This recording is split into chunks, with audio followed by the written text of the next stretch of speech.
This episode is brought to you by Reese's Peanut Butter Cups. In breaking news, leading scientists worldwide are conducting experiments to determine if Reese's Peanut Butter Cups are the perfect combination of peanut butter and chocolate. However, it appears the study was inconclusive, as the scientists couldn't help but eat all the Reese's. Because when you want something sweet, you can't do better than Reese's. Find Reese's now at a store near you. Robots Radio presents... In 2014, director Christopher Nolan and star Matthew McConaughey bent the rules of gravity to give the world a new hope. In 2020, we continue our ride on the Evan Williams train. The film is Interstellar. The whiskey is Evan Williams Single Barrel Vintage. And we'll review them both. This is... The Film and Whiskey Podcast.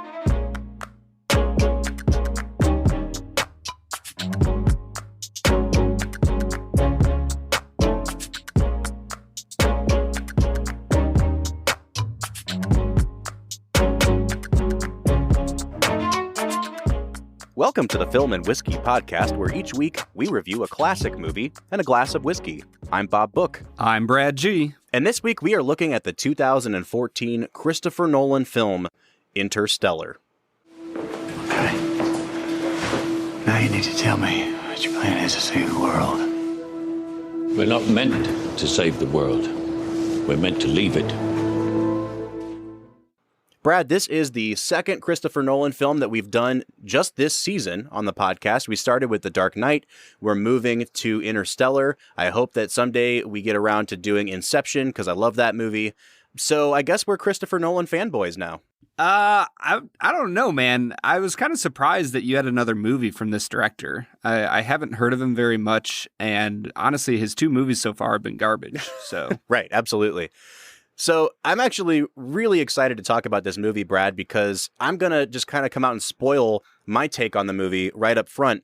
I'm not really a huge fan of this movie, and I think part of the reason I included this movie on the list was because every time Christopher Nolan comes out with a movie, there is a huge contingency of Chris Nolan fanboys that, without fail, vote this movie a 10 out of 10 on IMDb before it ever even comes out, skews the rating. And then after the movie comes out, we decide, like, is it good? Is it bad? And the rating kind of adjusts accordingly. Interstellar is one of those movies that I think most people would agree is probably not one of Nolan's best films. And yet it's a movie that you still hear people defend pretty, like, vigorously. So I'm interested to hear what you have to say about the movie. Brad, had you ever seen this movie prior to watching it for the podcast? Robert, I have never seen the movie Interstellar before.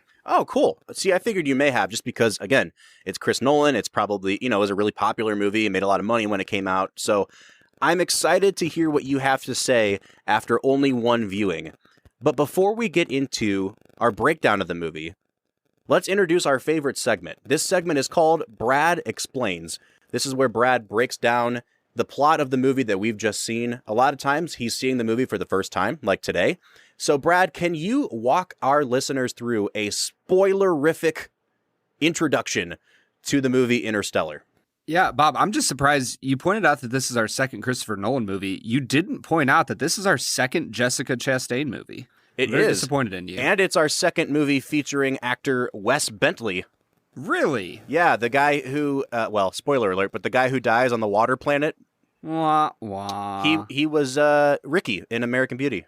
Wait, he was Ricky in American Beauty? Yeah. The kid with the bag. Oh. That was him. Yeah, and he's also in the Hunger Games He that is, one time. with that interesting facial hair. Yeah, man, we're just making all the connections here. All right, Brad, let's break it down. So the movie Interstellar. It's a movie about a humanity and an Earth that has been devastated by some sort of apocalyptic event that they seem to call the Blight. We ran out of food. We didn't use our resources well, and some sort of infection got into our crops, and we weren't able to feed everybody, and the Earth is just barely surviving at this point. And we find out that Matthew McConaughey was a fighter pilot, and that he was a pilot for NASA, and that he is now a farmer, because all the Earth really needs is farmers to make sure that we don't die. And yet, there's something mysterious going on at his house, and his daughter feels like there's something communicating to her in her room. And no, it is not dead people, a la Shyamalan. It is gravity, and that this gravity is telling her coordinates to a location. And so they go to that location, and they discover the remnants of NASA.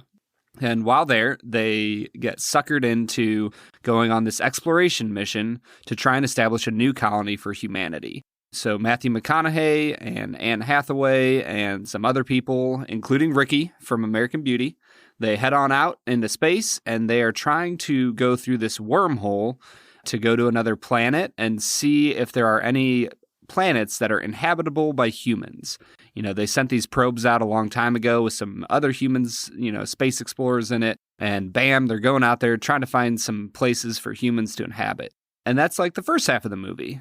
So the second half of the movie, they find their way to the first planet, and it's all water, and it's terrible, and it's not good for life. And they find out that because of gravity distorting time, that the person probably had just landed and sent a signal that there was life because he found water. But then there was massive gravity waves that killed him, and he sent billions of messages saying that it was good, even though it was really bad. So they leave there after losing Ricky. R.I.P. Ricky.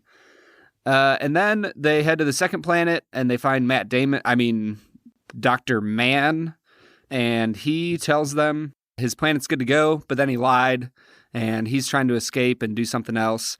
And you find out that the original NASA guy who sent them on their mission is bad, and there was no chance of them ever coming back to Earth. So they get into a fight with Matt Damon and leave, and Matthew McConaughey sacrifices himself to get the Anne Hathaway character off to another planet to restart a human colony. Matthew McConaughey gets pulled into a black hole and realizes that somebody had created a tesseract for him to communicate with his daughter in her room, because they can just look through time and send gravity through time. And so Matthew McConaughey sends his daughter a message, and she gets it, and she figures out how to use gravity for them instead of against them.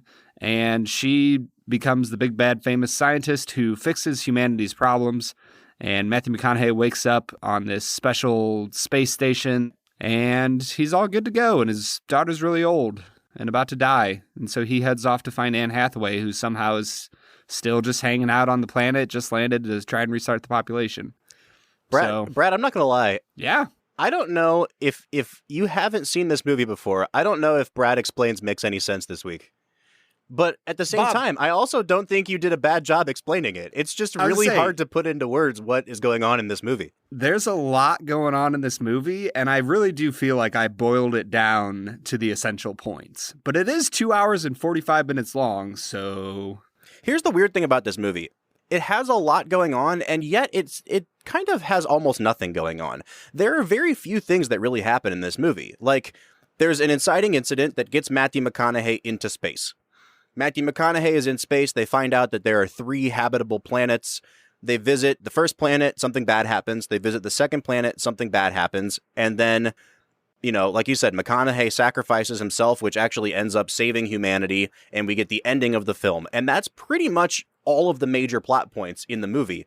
And yet somehow this movie is stretched to 2 hours and 45 minutes. And I have to say, this is a long freaking movie, Brad. Yeah, it really is.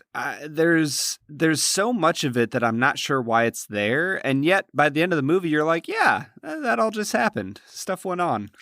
Yeah, it's really hard to describe why I don't care for this movie because, I mean, I'm going to try, obviously, but Christopher... Really? Yeah, you know. But Christopher Nolan and his brother Jonathan are writing partners, and they wrote this movie together. And I think that Nolan, a lot of times what he seems to try to do is to find the most clever way of telling a story. It kind of happens with Dunkirk, where you find out that the movie is being told on 3 separate timelines. Like you're watching one, like all the people on the beach, everything happens over the course of a week. All the people in the boats, it happens over the course of a day. And all the people in the airplanes, it's happening over the course of an hour. And yet he's cutting them together as if they're happening at the same time. Way to spoil Dunkirk for me. Well, it doesn't really spoil the movie, but it's a really clever way of setting it up. And the problem that I have with Nolan is that I don't think the clever way is always the best way to tell a story. And Nolan is kind of keeping this ace in the hole for the end of the movie where he's going to reveal that whatever it was that was communicating with McConaughey's daughter, Murph, the whole movie, you know, they're kind of keeping this weird, is it supernatural, what is it, element in the back of your mind. And then at the end you find out, no, it was us all along. When humans became more advanced, they retroactively went back in time and found a way that McConaughey in a black hole could communicate to his daughter in the past. And it seems like he was holding this kind of twist, and it doesn't really justify all of the confusion and all of the kind of slog that we were going through. I really enjoyed everything that was happening in space, but every time they went back to Earth, it almost didn't seem like what was happening on Earth had as much dramatic impact because you had this weird element that wasn't being explained about what was happening on Earth, and you don't get that paid off until the very end of the movie. And so for the whole movie, every time they cut back to Earth, I was like, all right, I don't really need to be here. Like, let's get back to space and see what's really important. I don't know. Did you feel the same way about that? Well, I don't think I was actually bothered that much by the return to Earth. If anything, I loved the character of Murph. And so to return to her from time to time, I actually enjoyed that quite a bit. But I'm gonna go straight Nolan fanboy on you right now, Bob. Are you ready? Let's hear it. So, you know, you talked about how Nolan always has a twist for you, and that has been kind of a theme in his movies. You know, almost like Shyamalan, like, oh, there's always some sort of weird twist. But for Nolan, the big twist is, I'm going to tell a story in the most clever way possible. And honestly, I think that Nolan is, I think that you see in Matthew McConaughey's character in this movie, I think you see Christopher Nolan. You know, whether or not you ought to always tell the story in the most interesting way, just like Matthew McConaughey, you know, humans were built to explore. Humans were built to push the boundaries of space and time, and apparently gravity. And so by having a director like Christopher Nolan who continues to push the boundaries of what it means to tell a story, sure, you're going to have some failures. You're going to have that first and second planet where everything is, you know, a complete flop. But sometimes, even when you're heading for the third planet, you're going to find something random and crazy and cool, and you're going to turn out a gem like The Dark Knight.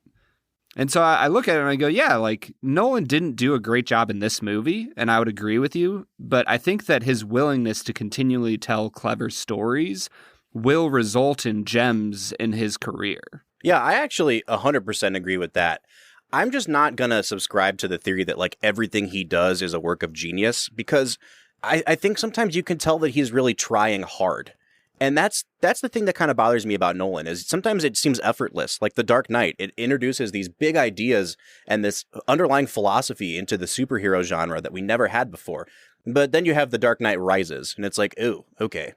And you have Inception, and it's like, oh man, he's really working with the problems of memory and dreaming and things like that. It's really interesting themes. And then you have Interstellar, and it's like, oh, okay. Like, I think his career for me is a little bit more up and down than it is for most people. It comes out in this movie, I think, in the script, because in a lot of ways, I think this might be one of his worst scripts. A lot of what he tries to do is so visual that in order to communicate clearly to the audience what's going on, he relies on having to put words in the character's mouth. Like the characters are constantly explaining exposition.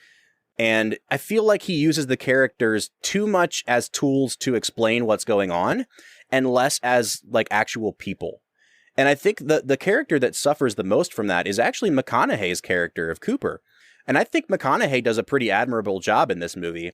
But even though we know what he loves, even though we know kind of what drives him, I still felt like I didn't really know this character too much, because so much of this movie is just watching him accomplish things that I didn't really feel an emotional connection to him. And Nolan is trying so hard to kind of like find these beats that will introduce us to the character that it seems forced. Like there's this really early scene where he goes to his daughter's school for a conference, and one of the teachers is talking about machines being useless and how we used to go to the moon, but those are useless machines now.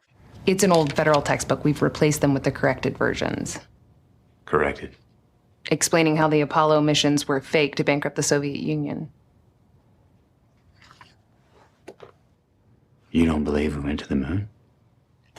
I believe it was a brilliant piece of propaganda that the Soviets bankrupted themselves, pouring resources into rockets and other useless machines. Useless machines.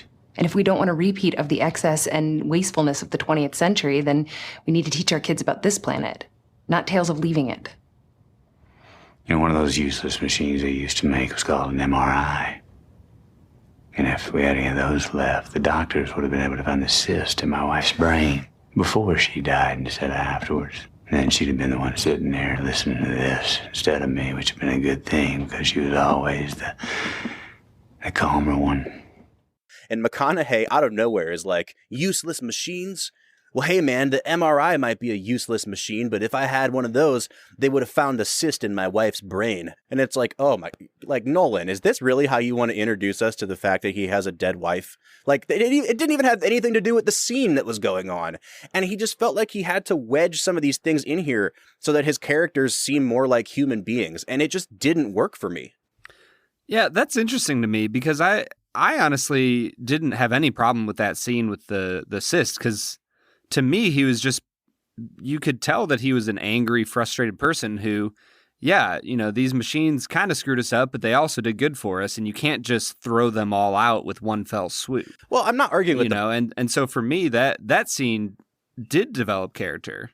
I guess I'm not arguing with the premise of the scene. I just think it was just like really sloppy, obvious dialogue writing. And I think that's kind of like, for a guy who is capable of writing really good dialogue, I think this movie really slips into, no, like the audience really needs this hammered into their head, so I have to make it as obvious as possible. And it's like, I don't see that in his other movies as much as I do in this one. Yeah, I mean, I think that the problem with this movie is that the scope of it is so huge. You know, it's almost like it takes 2001: A Space Odyssey and goes like 10 steps further to say, I'm going to explain what's past Jupiter. You know what I mean? Yeah. And the scope of it is what makes the movie so hard. I didn't really find any issues with the dialogue per se. There were a few times, I can't remember exactly when, but there was one or two times where I was like, man, Nolan is really telling us what to think instead of showing us. Yep. And so I'm not disagreeing with you. And to go back to my first point, what I said about Nolan as a director was not to say that this is a great movie. I definitely would say that this is one of his flubs, but I was kind of half joking, but half serious in that when you have somebody who pushes the boundaries all the time, they're going to fail, but they're also going to succeed sometimes. And so I wouldn't call Interstellar necessarily a success, even though I guess I'll spoil a little bit of my end take. I actually kind of liked this movie overall, even with the flaws and the frustrations. I actually really enjoyed this movie. When I got to the end, I was like, I'm kind of satisfied with that. Yeah, I do think the movie had a really satisfying last 10 minutes. There are parts of this movie that really, really work well. And then it's like, there's a part that's absolutely, utterly ridiculous. And it kind of goes in these like peaks and valleys of, okay, I'm on board with this. And then like, oh, come on. And there's a little bit too many of those for me to really solidly latch on to this movie. But Brad, I'm really glad that you brought up 2001. This is obviously an influence on Nolan. And even in the last couple of years, Nolan has been working with, the original film negative of 2001. They released a version last year that he had kind of tinkered with that they called the unrestored version. So 2001 is definitely on his mind when he's making this movie.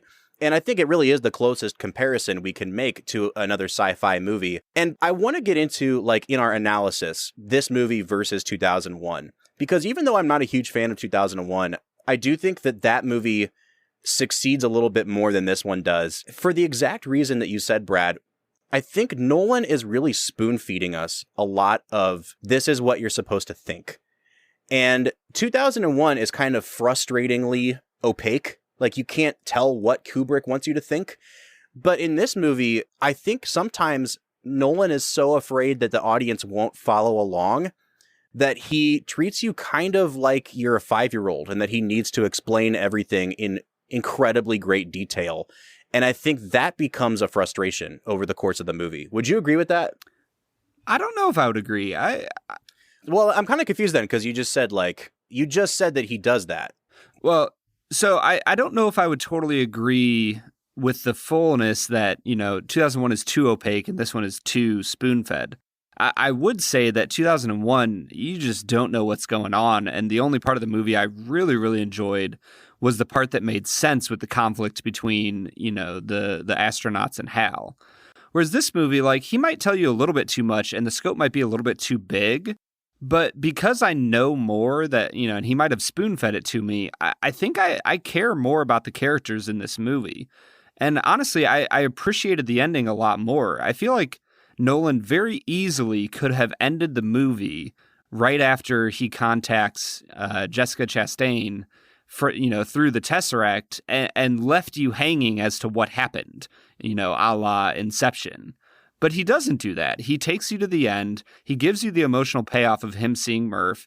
And then you see McConaughey doing what he loves best, going off into the unknown. But this time, instead of doing it for someone he loves back on Earth, he's doing it for someone he loves out in space. And I really love that ending. I think it's a beautiful ending. So again, I don't disagree at all. He had to have that ending because it had to explain what the heck was going on with the bookshelf at home. He set himself up and he almost kind of wrote himself into a corner where he had to pay that off. And he did a great job of that. I think what my problem is and what I'm referring to more is like, okay, McConaughey drops into the black hole and falls into this 3-dimensional representation of time that the 5-dimensional characters have built for him. My problem is I think that there's a way to communicate that. And I think that, like, I picked up on what it was because, like, McConaughey's looking through a bookshelf at a younger version of his daughter. And then all of a sudden, the TARS robot starts talking to him and he tells him, like, verbatim, this is a 3-dimensional representation of time that the 5-dimensional beings have created for you. Somewhere in their 5th dimension, they saved us. What the hell is they?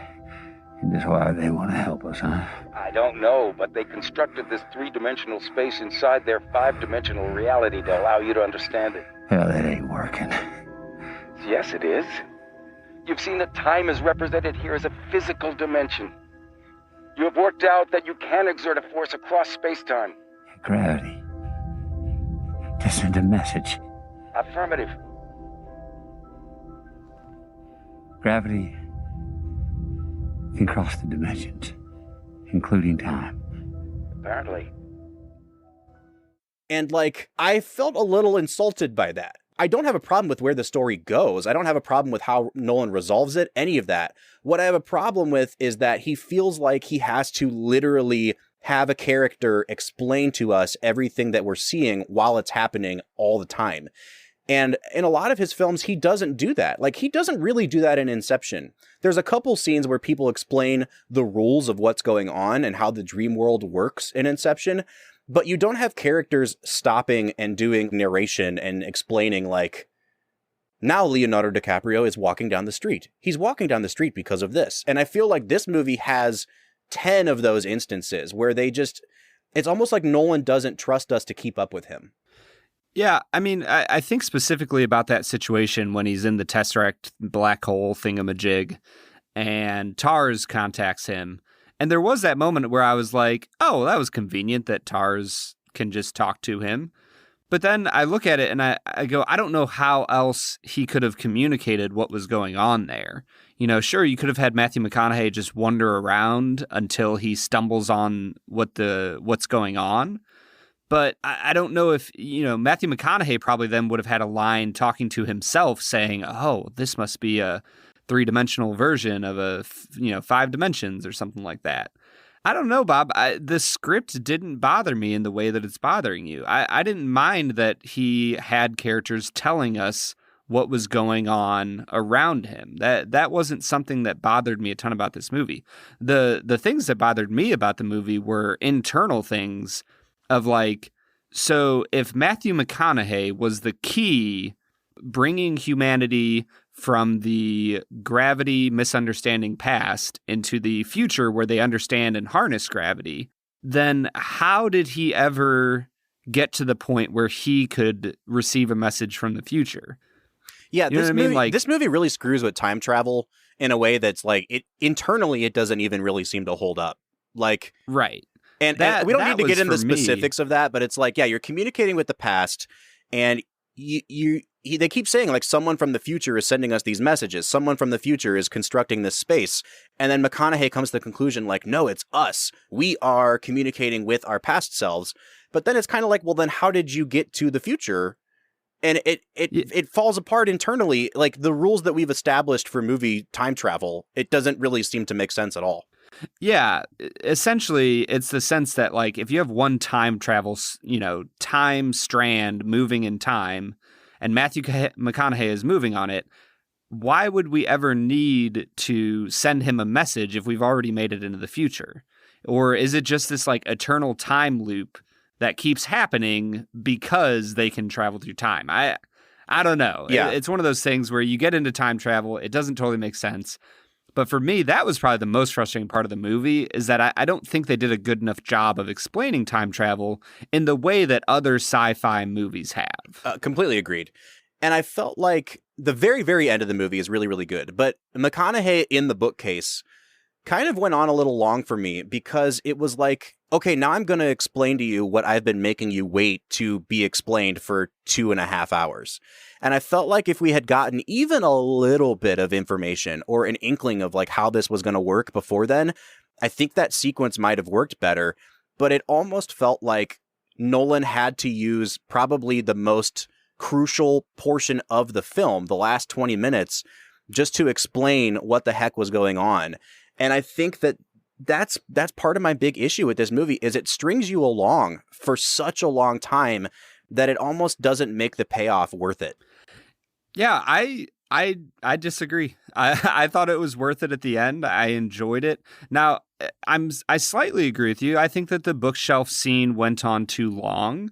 I think you could have cut that down a little bit. I think there's a lot of scenes you probably could have cut down a little bit and made this like a 2-hour and 20-minute movie. But in the end, I was emotionally invested in the character of Matthew McConaughey, of Anne Hathaway, of Jessica Chastain. I really enjoyed who they were in this movie. And so for me, I didn't mind some of the flubs that Nolan might have made at the end of the movie. I just really appreciated the characters. Even with the lack of a perfect script, I thought it was good. Well, I think this is a good conversation, Brad. It sounds like we might come out in different places on this movie, and that's a good thing. But for now, we have a lot more to get into. We need to talk about the performances, and then we need to kind of break down the analysis of this movie and maybe some of our favorite scenes. But before we get into all that, let's hit pause here. Let's try this Evan Williams single barrel vintage. What do you say? I've already tried it in the future. I tried to send you gravity waves about how bad it is, Bob, but you didn't listen to me. All right, let's try it.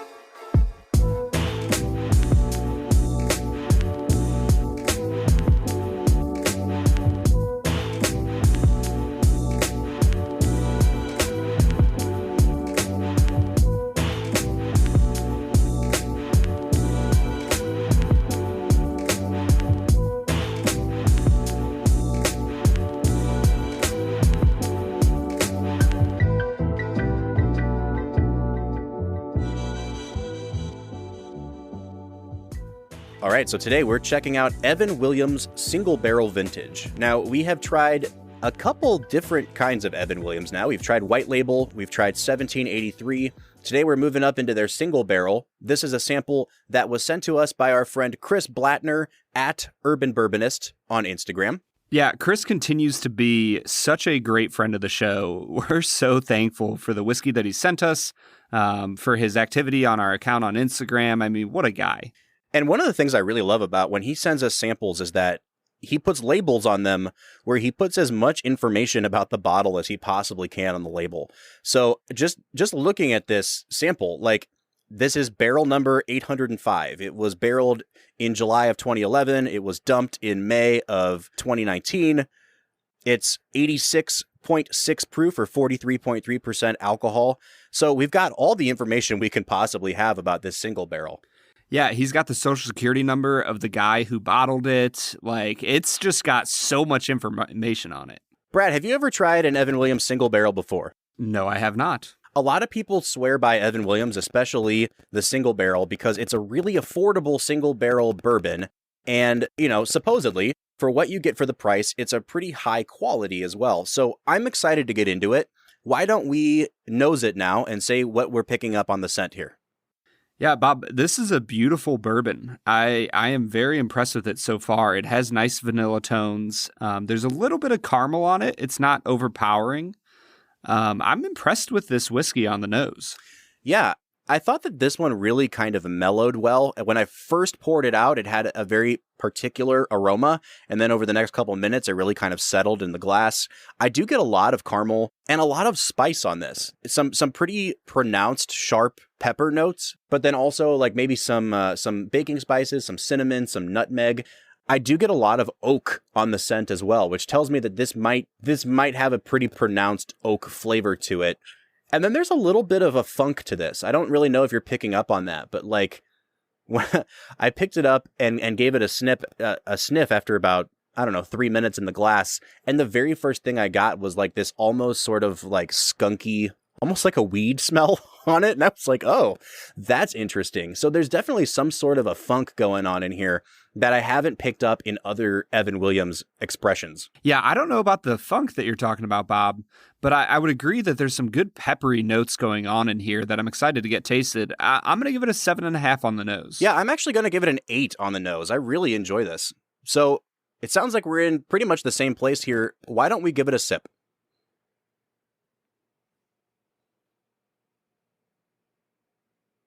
Oh, that's smooth. Man, I love bourbons that are like 85 to 90 proof. They just have such smoothness to them that like, I think you're missing out if you never venture below the 90 proof statement. I'll tell you what, man, this thing, it's really smooth and it's easy to drink. I think the back of the palate, it's very refreshing, very smooth, not super harsh on the finish. But if you had just put this in a glass and given it to me, I don't think I would have told you this was 86 proof. It seems like it's kind of maximizing its lower proof. It seems like it has a lot of character to it. I would have thought this would be maybe 96 proof, not 86 proof. And that's not because it has a lot of alcohol to it. It's just because we don't typically find this much complexity, these many dark notes in a lower proof bourbon. I got a lot of pretty immediate caramel notes, a lot of pepper on the front end. The middle of the palate I thought was kind of bitter in a way that wasn't entirely pleasant. But again, the finish is really smooth and refreshing, and it doesn't leave an unpleasant aftertaste in your mouth. So I really like the taste on this. I think I'm going to give it a 7.5. Yeah, I think that the front end of the palate, I'm really getting a lot of mixture and depth, between those peppery notes, the vanilla and caramel. But for me, it kind of tails off at the end, and it sours a little bit on the back end. Maybe I'm picking up a little bit of that funk you were putting down. But it's an interesting finish. I'm going to give it an 8 on the taste. I really enjoyed that initial introduction to the palate. But it does tail off for me a little bit. I'm going to give it a 7 on the finish. On the finish, I almost get the sort of flavor that gets left in your mouth if you've ever had like mineral water. Like it tastes like almost like it has some sort of minerals in it. And yeah. And I really like that. It's refreshing, but it doesn't just kind of dissipate. It leaves a little bit of something on the palate. And it just reminds me of a really refreshing mineral water. I'm going to give it a 7 on the finish. And that brings us to overall balance. I thought this was fairly well balanced, although I will say that on the nose, it smelled like it would be kind of a darker, thicker whiskey than it ended up being, but it was still not bad. I wouldn't say that like the nose was completely misleading, but I think I'll probably give it a little bit lower of a score on balance. I'm going to give it a 6.5. Bob, you're reading my mind. I was kind of in the same place, 6.5. All right, and that brings us to overall value. This is where I think the affordability really comes into play, and that's why I think people really swear by this whiskey so much. In the state of Ohio, where Brad and I live, a bottle of Evan Williams single barrel will cost you $29.99. It is a really affordable single barrel bourbon, especially given some of the ones that we've had even in the recent past, Brad.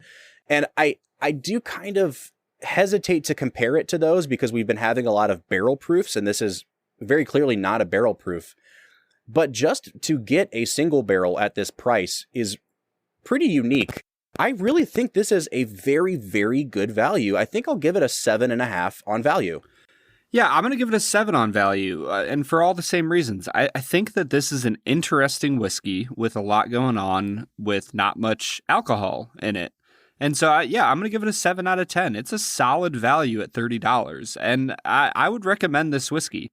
If you see it on the shelf and you can pick it up, go for it. If you see it out, at your favorite whiskey bar, grab a dram of it. It's some good stuff. Yeah, I'm going to recommend as well. And I feel like this is one of our shorter whiskey reviews, but I really don't have much to say. It's a solid bourbon. I don't think I would call it anywhere near my favorite bourbon, but it's worth the money. It's a good value. Pick it up, give it a try. It's totally worth trying. So I think we both recommend. That brings my final score out to a 36.5 out of 50. Brad, what's it bringing you out to? Bob, I am at a 36 out of 50. Wow. So that brings our overall average to a 72.5 or a 36.25.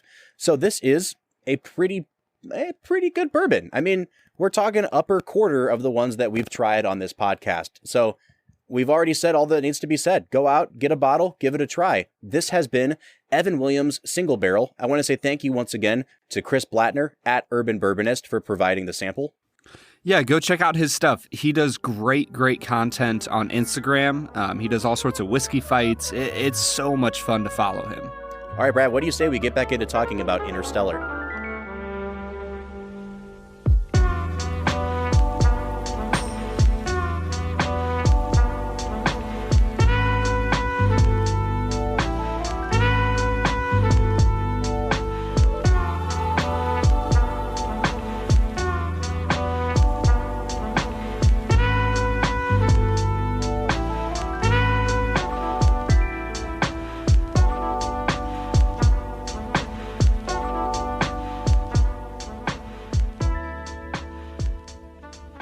All right, so that was Evan Williams Single Barrel Vintage. Thanks again to our friend Urban Bourbonist. Brad, we are talking about the movie Interstellar, which it seems like we might be kind of divided on.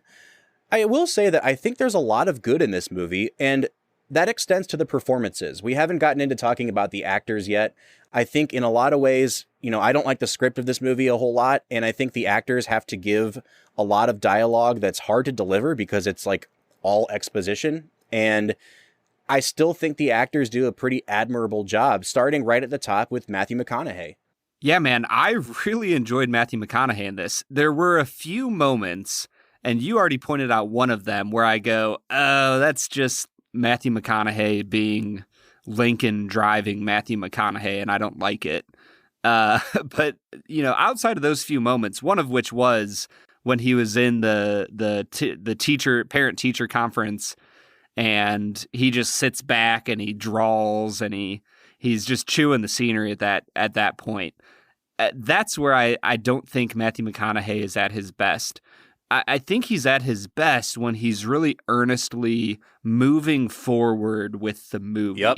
And you get enough moments like that throughout the film that I really love McConaughey's performance in this movie. And honestly, I would say that between him and Murph, the young girl that played Murph and Jessica Chastain, between those two characters, they are the reason why I'm still going to give this movie a decent score. There was some struggles with the movie, but when you make me care about the characters deeply the way that they did, man, I'm on board. Yeah, and I think that's a credit to the actors because I really love McConaughey's character a lot more once they get into space. And I kind of feel like Nolan didn't really know what to do with this character of Cooper while he was on Earth, to be honest. Like, they try to give him these character beats of like, oh, he chases drones in a reckless fashion. And it kind of establishes character, but I really felt like McConaughey was trying his hardest to make something out of what was going on, and I'm thinking in particular of the scenes where he's arguing with his young daughter, and it's like his whole dialogue is just saying, Murph, Murph, Murph, over and over.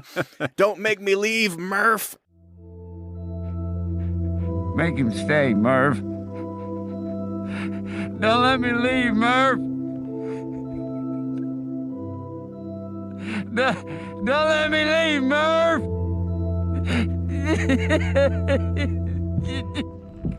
But it's not entirely his fault. I just don't feel like he had much there to work with. And once they get into space and he is kind of on this mission and he has to think through all this perilous sort of things that they encounter, I really, really loved his performance. And pretty universally, I thought most of the actors in this movie did a great job. Jessica Chastain kind of has a really thankless role in a lot of ways because she is asked to deliver the line Eureka in a completely unironic fashion, and she sells it. Like, she's the one that has the least amount of real, I don't know, development, I guess. Like, she stays very idealistic, and it's hard to convey that as sort of childlike idealism as an adult character, and I still feel like she did a really good job. I thought Anne Hathaway was really good. Brad, if there's one character, maybe a supporting character, because we've already said we liked Hathaway, we liked Jessica Chastain, who else in this movie stood out to you? Honestly, one of the characters I really liked in this film was David Gyasi, who played Ram. I was really impressed with his performance, and I feel like I've seen him in one or two other movies where he plays this similar role of kind of reserved scientist who, you know, cares very deeply about the people he's with.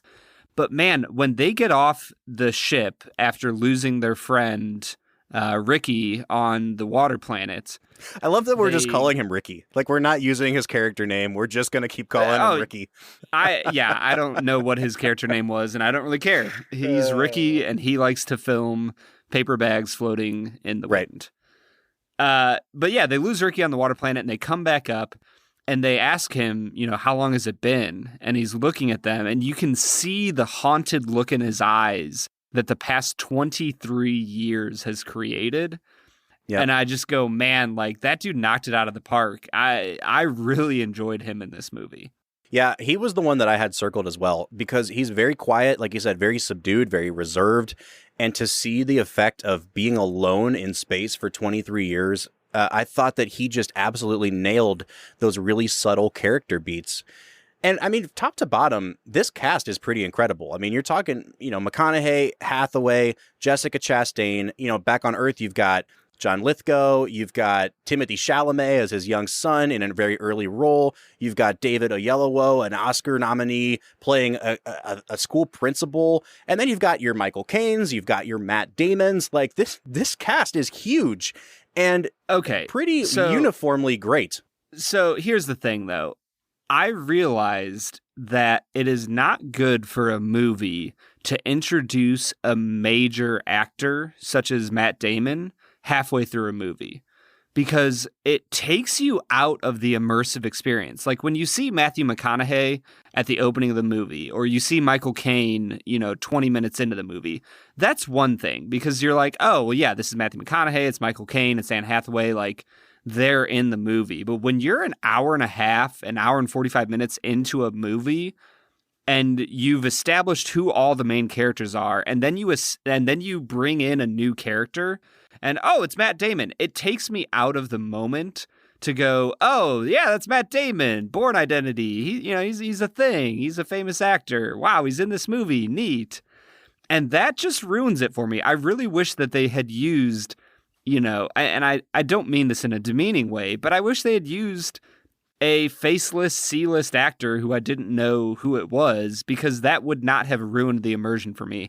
I actually really disliked Matt Damon being in this movie. I will say, though, I completely agree with that notion. I think Damon did a good job with his character, but you're right. I think to introduce somebody that famous, it did pull me out of the movie, at least for a while. And I think Nolan does the best he can with it, because he introduces him pretty unceremoniously, and then the way that Matt Damon dies is also like blink and you miss it, Yeah. Which I think was kind of cool to treat him as that disposable. I think the big problem I have isn't even that he is a major actor, it's that he's the most famous actor in this movie. Like, he's more famous than Matthew McConaughey is.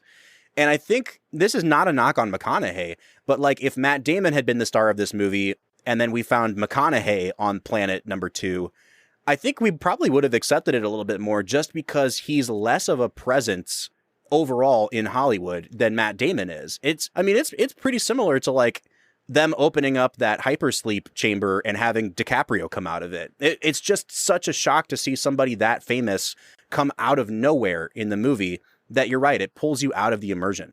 I don't know, Bob. We might spend the rest of the episode arguing about how popular Matt Damon actually is. I guess I just never really thought of him as that popular of an actor. I think you'd be surprised at how much money he pulls in a couple years after this, he did The Martian, which was one of the most popular movies of that year that came out. Yeah. So Matt Damon in space seems to be a pretty successful genre at the box office. I suppose it is. I don't know. I guess I would probably put Matthew McConaughey up there at the very least with Damon in popularity. Oh, for sure. But I don't know. That's interesting. But I do agree with the premise that I put forth. Wow. It was just weird to have an A+ list celebrity like Damon just pop up out of nowhere. All right, so before we move into our final scores, Brad, I want to hear, you said that you wanted to talk a little bit about the score for this movie, Hans Zimmer's score. I want to hear what you think of it, because I do think that it's an interesting score. I think using an organ as your primary instrument is a really fascinating choice. Do you feel like it worked? I really do. I think that this movie was trying to channel its inner Lacrimosa. Ooh, good reference. Yeah. From Tree of Life? From Tree of Life. I really felt while watching this movie that they were trying to do a little less subtle than that operatic piece, but they were trying to channel the Tree of Life and the creation sequence in trying to create this awe and wonder at the mysteries of space. And for the most part, it worked for me. There was a few moments in the movie where I felt like my emotional weight hadn't carried me as far as the music was trying to take me, if that makes sense. Like, there's a few moments where the music felt like, I was like, oh, Nolan is trying to force me into an emotional place with the music. But overall, I loved this piece. You know, there's certain parts where he tries to imitate 2001 by having more classical piano playing, and I love that. I think it's beautiful. So overall, I really enjoyed the score in this movie, even if it felt like it kind of forced you along emotionally at times. Yeah. I think that it complemented what we saw on screen really, really well. But the thing with Hans Zimmer's music, especially lately, is I don't feel like he's really developing super memorable musical themes. Like, we remember it. Take Inception, for example. We remember the wah. But what that piece is it's actually that Edith Piaf song slowed down by like 200 times or something. It doesn't really make for a memorable melody. And I think it's kind of the same thing here. I remember that this movie features some really beautiful, sort of abstract sounding organ playing, but it doesn't really have a memorable theme to it. So does it work? Yeah, I actually enjoy it a lot, but it's not like I'm, in the shower and the theme from Interstellar gets stuck in my head. Right. This might sound weird, but like I've never seen Interstellar before, this viewing. I was playing D&D with some friends and I was narrating a time travel sequence for them. And I found some cool space travel music. And my buddy afterwards was like, oh, dude, I love that you used the Interstellar music to narrate a time travel sequence. That was really cool. And I was like, oh, I had no idea that it was Interstellar. But now that I've watched it, I'm like, yeah, this is really good for when you're traveling through time. Like, whenever I travel through time someday, I really want it to be to this music. All right, Brad, I think that we've done a pretty good job talking about the things that we enjoyed about the movie, and at least for me, the things that I thought were really a struggle for this film. So I'd like to hear your final score, and would you recommend? Honestly, Bob, there's a small part of me that I know we're going to come out to different scores, but for how much we've disagreed on this episode, I would find it highly amusing if we came out to the same score. Bob, I'm really struggling. I'm kind of moving between a 7.5 and an 8 right now. But honestly, I think I'm going to give it an 8 out of 10. I think it's a solid movie overall. I would recommend somebody to watch it.